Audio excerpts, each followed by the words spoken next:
Hello friends, welcome to Shrabani's kitchen. আজকের recipe হচ্ছে পালক পনির। সেখানে ফার্স্টে এখানে কড়াইতে একটু তেল দিয়ে পেঁয়াজ আর টমেটোটা দিয়ে দিয়েছি, এটা ভালো করে মিক্স করে নিচ্ছি। এখানে আমরা পালক শাকটাকে বয়েল করে বেটে নিয়েছি, তারপর দেবো আদা রসুন আর কাঁচা লঙ্কা বাটাটা দিয়ে ভালো করে এটা আমাদেরকে মিক্স করতে হবে। তো এটা যতক্ষণ মিক্স হচ্ছে ততক্ষণ বলে রাখি এই রেসিপিটা কিন্তু খুব সুন্দর খেতে হয় যদি এইভাবে বানানো হয়। তো এটাকে আমরা ততক্ষণ ভালো করে মিক্স করে নিচ্ছি।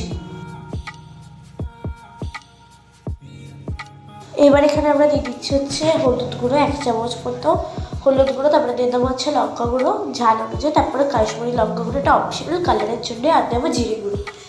জিরে গুঁড়োটা দিয়ে ওদের ভালো করে কষাতে হবে হালকা হালকা জল অ্যাড করে।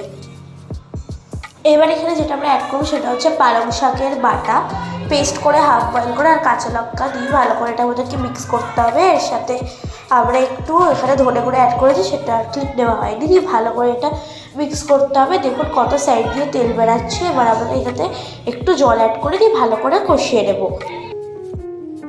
এবার আমরা এখানে পনিরটা অ্যাড করে দিয়েছি, দেখুন কালারটা কি সুন্দর এসছে। এই প্রসেসে বানালে কালারটা এইরকমই আসবে।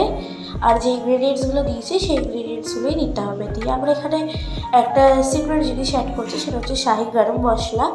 এটা দিয়ে মিক্স করে একটু বাটার দিয়ে আমরা এটাকে গার্নিশ করেছি। মিক্স করে দিলে পালক পনির রেডি।